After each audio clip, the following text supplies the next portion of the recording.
महाराष्ट्र प्रदेश काँग्रेस कमिटीतर्फे अत्यंत गंभीर अशा विषयावरती आजची ही पत्रकार परिषद आयोजित करण्यात आली. या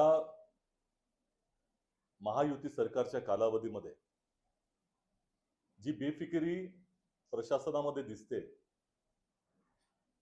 जबाबदारीचा अभाव, असंवेदनशीलता आणि माणुसकी शून्य कारभार दिसतोय, तो विविध प्रकरणांमधनं सातत्यानं प्रकट होतो. आणि या सरकारमध्ये एखादी घटना झाली, त्याच्यामध्ये मनुष्यहानी झाली, त्यानंतर त्याची जबाबदारी घेतली जात नाही. आणि अशा वेळेला राणा भीमदेवी थाटामध्ये घोषणा द्यायच्या, लोकांची दिशाभूल करण्याचा प्रयत्न करायचा, सरकार किती कार्यक्षम आहे दाखवण्याचा प्रयत्न करायचा. परंतु जशी ती घटना होऊन गेली आणि लोकांच्या विस्मृतीमध्ये गेली की अपराध्यांना मोकळी सूट दिली जाते, गुन्हेगारीचं साम्राज्य प्रत्येक ठिकाणी मोठ्या प्रमाणामध्ये वाढलेलं आहे. आणि खऱ्या अर्थानं राजकीय पाठबळ या गुन्हेगारांना मिळते, अशाच तऱ्हेची धारणा संपूर्ण महाराष्ट्रामध्ये होते. महाराष्ट्र हे पुरोगामी राज्य आहे. कायदा सुव्यवस्था असेल, लोकशाही व्यवस्था असेल, देशाला आदर्श घालून देणारं राज्य. देशामध्ये अन्य राज्य महाराष्ट्राची प्रेरणा घेतात, महाराष्ट्राचा आदर्श घेतात, अशी परिस्थिती आतापर्यंत होती. परंतु दुर्दैवानं 2014 नंतर ही परिस्थिती बदललेली आहे. आज हे गुन्हेगारीचं राज्य झालेलं आहे. महिलांच्या वरती अत्याचार असतील किंवा इतर अनेक गुन्हेगारी घटना असतील, महाराष्ट्राचं नाव हे वरच्या श्रेणीवर दिसतंय आणि ह्याचं संपूर्ण त्या ठिकाणी कारण हे महायुती सरकार आहे. आताच 5-6 दिवसापूर्वी पुण्यामध्ये, पिंपरी चिंचवडमध्ये ज्या पद्धतीची घटना घडली, अवैध दारूच्या सेवनानं जवळपास 22 लोकांचे प्राण गेले. आणि या प्रकरणामध्ये पुन्हा त्याच पद्धतीनं मुख्यमंत्री देवेंद्र फडणवीस यांनी सांगितलं, कोणालाही सोडणार नाही, प्रत्येकावरती कारवाई करू, पाळं मुळं खणून काढू. आता या घोषणांचा उबग आलेला. आणि या 6 दिवसामध्ये अचानकपणे प्रत्येक ठिकाणी कारवाईचे बडगे उचलले जात आहेत. ही कारवाई होते, सीआयडीची त्या ठिकाणी नियुक्ती करण्यात आली. कालच मी पत्रकार एक प्रेस नोट जी आहे ती अन्न व औषध प्रशासनातर्फे जाहीर करण्यात आलेली आहे. आणि त्या 3 मुद्दे त्यांनी जे सांगितले, त्यानं मला थोडासा आश्चर्याचा धक्का बसला. ही कारवाई होते त्याचं आम्ही स्वागतच करतो, परंतु त्या 3 मुद्द्यांवरती निश्चितपणे चर्चा होण्याची आवश्यकता आहे. पहिलं त्यांनी असं म्हटलं की भिवंडी येथे रेक्स इंटरनॅशनल या परवानाधारक संस्थेविरुद्ध धडक कारवाई केली असून 5229 किलो संशयित मिथेनॉल या विषारी द्रव्याचा रुपये 3,60,000 किमतीचा साठा जप्त केला आहे व गाळा सील केला. संबंधितांवरती गुन्हा दाखल केला. पुढचं वाक्य त्यांनी असं वापरलं, जनतेच्या आरोग्याशी खेळ करणाऱ्या कोणत्याही व्यक्ती आणि संस्थेविरुद्ध शासनाकडून कडक कारवाई करण्यात येत आहे. तिसरा मुद्दा, औषधे व सौंदर्य प्रसाधने कायदा 1940 व इतर अनुषंगिक कायदे व नियमांचे उल्लंघन करणाऱ्या विरोधात यापुढे थेट कारवाई करण्यात येईल. यापुढे आतापर्यंत का झाली नाही? ही तुम्हाला कारवाई करायला कोणी थांबवलं होतं? आणि महाराष्ट्रामध्ये ही काही आगंतुक घटना पहिल्यांदा घडलेली नाही. आणि म्हणूनच आमचा हा प्रश्न त्या ठिकाणी आहे की याच सरकारच्या देखरेखीखाली, या सरकारच्या अखत्यारीखाली 2015 साली मालाड मालवणी येथे अशाच तऱ्हेच्या अवैध दारूच्या सेवनानं 106 लोक गेले होते. 106 लोक. आणि दोन्ही घटना ज्या झाल्या, पुण्याची घटना झाली आणि मालवणीची घटना झाली, या दोन्ही घटनेचं ज्या वेळेला होते त्यावेळेला सरकार कोणाचं आहे? मुख्यमंत्री कोण आहेत? गृहमंत्री कोण आहेत? एकच आहेत. देवेंद्र फडणवीसजी त्यावेळेला मुख्यमंत्री होते, त्यावेळेला गृहमंत्री होते, आताही मुख्यमंत्री आहेत, आताही गृहमंत्री आहेत. बरं, यानंतर जी मालवणीची घटना झाल्यानंतर राज्य सरकारनं मुख्य सचिवांच्या अध्यक्षतेखाली एक समिती नेमली होती आणि त्या समितीनं या संपूर्ण घटनेचा अहवाल दिला होता राज्य सरकारकडे आणि पुढे अशा तऱ्हेच्या घटना होऊ नयेत यासाठी शिफारसी दिल्या होत्या. त्या शिफारसीचं काय झालं? माझ्याकडे आज मी त्या शिफारसी सगळ्या जाहीर करतोय प्रदेश काँग्रेसतर्फे. हे आमच्याकडे पत्र आहे 17 फेब्रुवारी 2022 ला राज्याच्या गृह विभागाने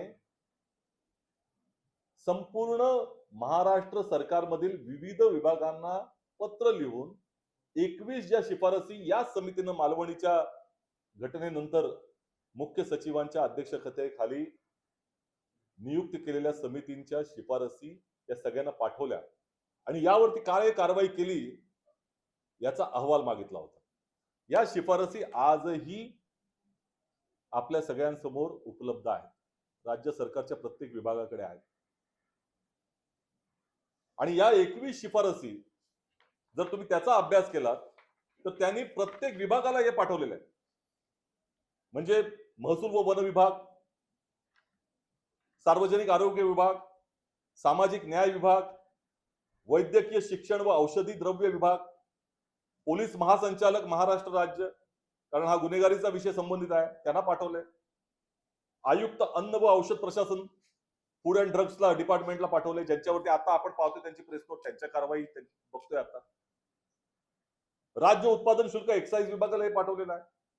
आरोग्य सेवा संचालनालय पाठवलेलं आहे आणि या सगळ्या शिफारसी कोणत्या कोणत्या विभागाशी निगडीत आहेत त्याचं देखील त्या ठिकाणी त्यांनी उल्लेख केलेला आहे. म्हणजे त्या त्या विभागाने या केलेल्या शिफारसी या समितीच्या त्याचा त्या ठिकाणी काय अवलंब केला तुम्ही याची माहिती देण्यात यावी आणि याच्यावरती काय कारवाई केली तुम्ही हे सांगावं. तर ह्या शिफारसी 2015च्या त्या घटनेनंतर ज्या झाल्या त्याच्यामध्ये सगळ्यात महत्वाची शिफारस जी आहे जी त्यांनी वैद्यकीय शिक्षण आणि आयुक्त एफडीएला पाठवलेली आहे, ज्याच्यावरती आता म्हणतात हे की आम्ही धडक कारवाई करतोय. त्यांनी काय म्हटलेलं आहे की महाराष्ट्र विष अधिनियम 1972 यामध्ये आवश्यक ते बदल करून विषद्रव्य कायदा 1919 या कायद्यामध्ये आवश्यक ते बदल करून नियमनाच्या तरतुदी करणे आवश्यक आहे. अन्न व औषध प्रशासनाने विभागाने जाहीर केलेली अधिसूचना 21/11च्या तरतुदीचे कठोरपणे पालन होईल हे तुम्ही पहा. मिथेनॉल निर्मितीपासून ते शेवटच्या वापरापर्यंत अन्न व औषध प्रशासनाचे नियंत्रण राहील अशा प्रकारच्या तरतुदी करण्याचा प्रस्ताव राज्य शासन आणि केंद्र शासनाच्या मंजुरीसाठी पाठपुरावा करावा. मिथेनॉल व इथेनॉल अल्कोहोल यांच्या दरातील तफावत विचार घेता मिथेनॉलचे दर इथेनॉलच्या दराशी संलग्न करून नंतर संबंधित अधिकृत व्यापाऱ्यांवर त्यांचा अंतिम वापर कशासाठी झाला याबाबत अधिकृत प्राधिकरणाचे प्रमाणपत्र घेऊनच मिथेनॉलच्या संबंधित अधिकृत व्यापाऱ्यांना परतावा देण्यासंबंधी व कायद्यात व नियमात तरतुदी कराव्यात. मिथेनॉल सहजपणे कोणालाही उपलब्ध होणार नाही यासाठी विषद्रव्य कायदा 1919 व महाराष्ट्र विष कायदा 1972 मध्ये आवश्यक त्या तरतुदी कराव्यात. त्याचबरोबर कारवाईच्या संदर्भात मिथेनॉल व इथेनॉल अल्कोहोल यामधील फरक पाहता क्षणी सामान्य माणसास कळेल असा होण्यासाठी पार्थसारथी समिती 1991 साली होती. त्यांनी आपल्या अहवालात जे केलेलं आहे त्याच्या अंमलबजावणी संदर्भात कारवाई करावी. नंतर हा जो पोलीस महासंचालक आणि आयुक्त राज्य उत्पादन शुल्क या दोघांनाही जे शिफारसी दिल्या की दोघांनी मिळून एकत्र कारवाई केल्या पाहिजे. अवैध धंद्यांवरती कारवाई झाली पाहिजे. प्रत्येक गोष्टीची म्हणजे सरकारी जमिनीवरती जर असा अवैध धंदा होत असेल तर ते पोलीस पाटलापासून सगळ्यांवरती त्या ठिकाणी जबाबदारी निश्चित करावी. हे सगळ्या शिफारसी तुमच्या समोर आहेत आणि तुम्ही आता म्हणता यापुढे कारवाई केली जाणार आहे. मग हे 22 लोकांचे प्राण हे जर चौकशी समिती जी नेमली गेली होती त्याच्या जर शिफारसींची अंमलबजावणी झाली असती तर त्याचे प्राण वाचले नसते का? कारण दोन्ही ठिकाणी मिथेनॉलच आहे आणि मिथेनॉलच्या संदर्भात वापरासंदर्भातच या संदर्भातल्या शिफारसी आहेत. बरं, दुसरीकडे या सगळ्या अवैध धंद्यांवरती ज्या पद्धतीनं कारवाई केली पाहिजे जे पोलीस महासंचालक आणि राज्य उत्पादन शुल्क या दोघांनी मिळून यातही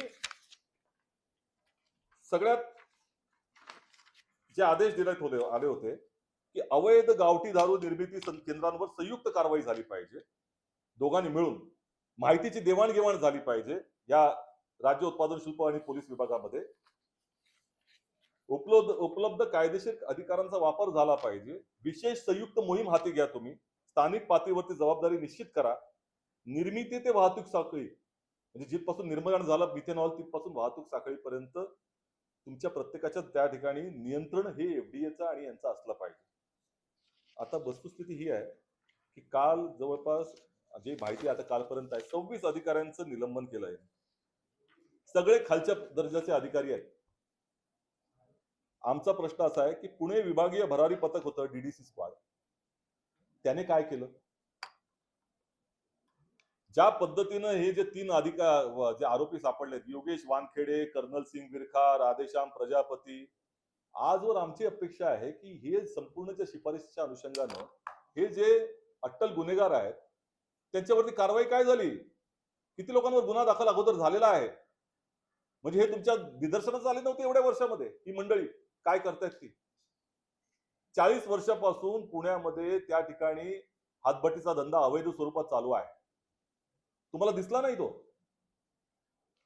हे तुमचं दुसरा जो महाराष्ट्र राज्य भरारी पथक, महाराष्ट्र स्टेट फ्लाइंग स्क्वॉड, यांनी किती गुन्हे दाखल केले?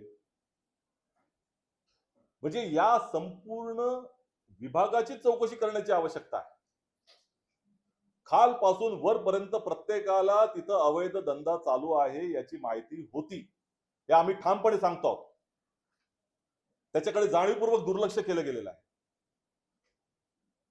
लोकांनी मरावं याच अपेक्षेने हे सरकार चाललेलं आहे. आणि म्हणून आमचा हा प्रश्न आहे की या चौकशी समितीमधल्या प्रत्येक शिफारसीच्या संदर्भात राज्य सरकारने याची भूमिका स्पष्ट केली पाहिजे. कारण ज्या शिफारसी दिल्या होत्या त्या प्रत्येक विभागाशी, आरोग्य संचालक तुम्ही विचार केलात तर तिथं आरोग्य विभागाला काय सांगितलं होतं की प्रत्येक ठिकाणी अँटीडोटचा साठा, म्हणजे विषारी असं झालं, विष प्रयोग म्हणजे मिथेनॉल सारखा किंवा अशा विषारी द्रव्यांचा प्रयोग झाला तर प्रत्येक हॉस्पिटलमध्ये तशा तऱ्हेचा अँटीडोटचा साठा असला पाहिजे, त्या एसओपी असला पाहिजे. डॉक्टर व आरोग्य कर्मचाऱ्यांचे प्रशिक्षण यांची शिफारस करण्यात आली होती. पुणे दुर्घटनेमध्ये या ज्या काही यंत्रणा होत्या कितपत सज्ज होत्या?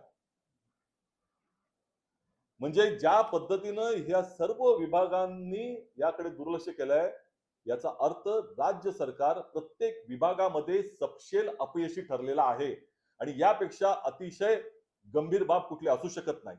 राज्याच्या मुख्यमंत्र्यांनी याची जबाबदारी घेतली पाहिजे अशी आमची मागणी, कारण त्यांच्या नेतृत्वाखाली हे झालेलं आहे. त्यामुळे आज त्याच्यावरती ज्या पद्धतीनं लिपापोती करण्याचा प्रयत्न चाललाय तो आम्हाला अमान्य आहे. तुम्ही काय जबाबदारी घेता ते सांगा. खऱ्या अर्थानं जर नैतिकता असती किंवा गेल्या 12 वर्षामध्ये प्रत्येक जबाबदारी हे जनतेवर ढकलण्याचं काम झालं नसतं तर ह्याची जबाबदारी घेऊन अनेक मुख्यमंत्री असेल किंवा कुठल्याही मंत्र्यानं राजीनामा दिला असता. परंतु ही घटना नेहमीप्रमाणे आहे, असे माणसं मरतच असतात.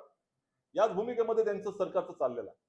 नीटच्या परीक्षेमध्ये आत्महत्या मुलं करतात, त्यानंतर कारवाई करण्याचं नाटक केलं जातं प्रत्येक ठिकाणी. ना धर्मेंद्र प्रधान तिकडे जबाबदारी घेत आहेत. राज्यामध्ये सीईटीच्या संदर्भात आम्ही प्रश्न विचारला की नापास झालेल्या विद्यार्थ्याला 100% मार्क कसा मिळू शकतो, तो प्रथम कसा येऊ शकतो, प्रथम पहिल्या 10-15 मध्ये कसा येऊ शकतो, पण त्याची उत्तर दिली जात आहेत. त्यामुळे हे अत्यंत बेफिकिरीचं सरकार सुरू आहे, असंवेदनशीलता आहे, माणुसकी शून्य सरकार आहे. आणि सगळ्यात महत्वाचं म्हणजे जो मॅक्झिमम गव्हर्नन्सचा नाव घेऊन मोदीजी आले होते, ते मॅक्झिमम गव्हर्नन्स काय आहे, ते कितपत फेल आहे ते यातनं दिसतं. बाकी आपल्याकडे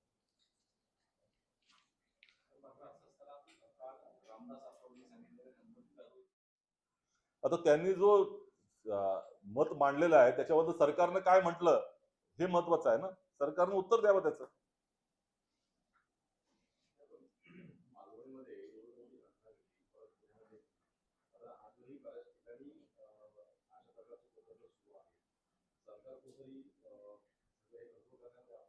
निश्चितपणे म्हणजे कालच त्यांनी जो फूड अँड ड्रग ऍडमिनिस्ट्रेशनचं जर आपण पाहिलं तर जो त्यांनी आता कारवाई केली आणि अवैध साठा अजून मिळाला त्यांना, हे लक्षात घ्या. याचा अर्थ अवैध साठा आहे तिथं. तुमचं लक्ष नाहीये. आणि तुम्ही आता कारवाई करता, धडक कारवाई करणार, यापुढे आम्ही त्याच्यावरती शासन करणार. अगोदर काय केलं आतापर्यंत? ही घटना होऊ नये यासाठी तुम्ही काय केलं? आणि ही काही आगंतुक नाहीये, अगोदर घडलेली घटना आहे, तुमच्या समोर त्याचा धडा आहे. तुम्ही काय शिकलात त्या धड्यातनं? हे तर जनतेसमोर आलं पाहिजे, की या घटनेनंतर ही पावलं उचलली, त्यामुळे या घटना होणाऱ्या आम्ही टाळल्या नाहीयेत. त्याच घटना सातत्यानं घडतायत. तेच मिथेनॉल आहे, तेच मुख्यमंत्री आहेत, तेच गृहमंत्री आहेत.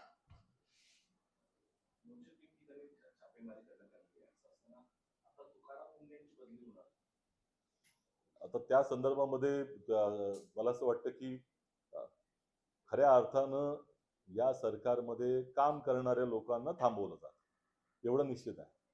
आणि जे बेकायदेशीर कामांना संरक्षण देतात त्यांना संरक्षण दिलं जातंय. आज तुम्ही पाहताय, पालीची जशी शेपटी तोडावी तिच्यावरती आक्रमण झाल्यानंतर तशा पद्धतीनं काही निवडक अधिकाऱ्यांच्या बदल्या करायचे स्टँडर्ड ऑपरेटिंग प्रोटोकॉल झालेला आहे, त्यांचा प्रोसिजर झालेला आहे, एसओपी झालेला आहे सरकार. परंतु खरे जे गुन्हेगार आहेत ते संपूर्ण राज्य सरकार गुन्हेगार आहे. कारण राजकारण्यांपासून हे जे सत्ताधारी आहेत तिथपासून ते खालच्या अधिकाऱ्यापर्यंत सगळ्यांना माहिती आहे तिथे अवैध दारूचं चाललेलं आहे. अशी कुठलीही घटना नाही आहे किंवा घटली अशा तऱ्हेचं कुठलंही कृत्य होऊ शकत नाही जे सरकारला माहिती नाही. परंतु छोट्या छोट्या अधिकाऱ्यांवरती कारवाई करायच्या आणि नंतर हात वरती करायचे.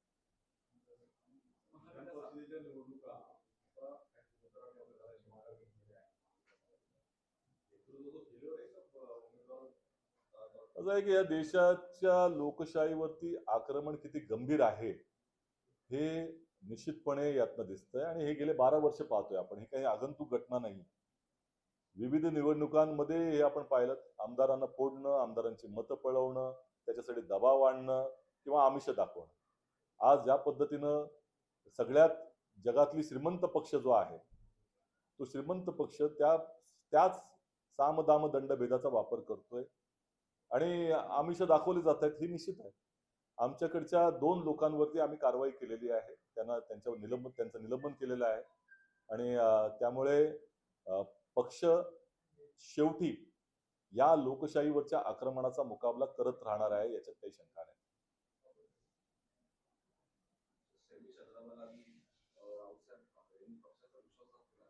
साहेबराव कांबळे त्यांना पक्षाने निलंबित केलेलं आहे. त्यामुळे पक्षाच्या विरोधामध्ये कारवाई केली, पक्षाचा विश्वासघात केला, ही सगळी जी काही आरोप तुम्ही ज्याची गणना करा त्याच्या अनुसरूनच ही कारवाई झालेली आहे.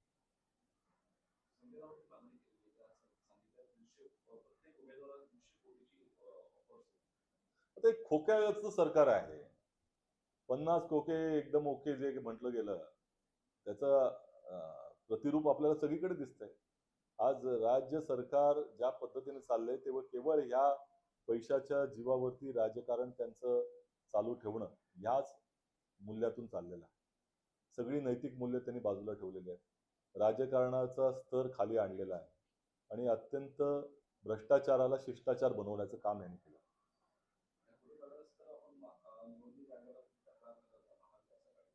या संदर्भामध्ये आता जी काही कायदेशीर बाबी आहेत ज्या त्या शक्य आहेत तोपर्यंत आपण त्याच्यावरती कारवाई व्हावी अशीच आमची अपेक्षा असणार आहे. निवडणूक आयोगानं सुमोठो कारवाई केल्या पाहिजे. घोडेबाजार होऊ नये या भूमिकेमध्ये निवडणूक आयोग असला पाहिजे. परंतु निवडणूक आयोगाकडनं काय अपेक्षा करणार आहे? गेल्या 12 वर्षामध्ये त्यांच्या डोळ्यासमोर जसं दुःशासन आणि दुर्योधन ज्या पद्धतीनं वस्त्रहरण करत होते आणि सगळी जी सभा बसली होती तसंच बसलेलं आहे. इथं लोकशाहीचं वस्त्रहरण होत आहे. दुर्योधन दुःशासन कोण आहेत आताचे ते आपण पाहतो आहोत. धन्यवाद. Like, share, and subscribe. Test Tech News.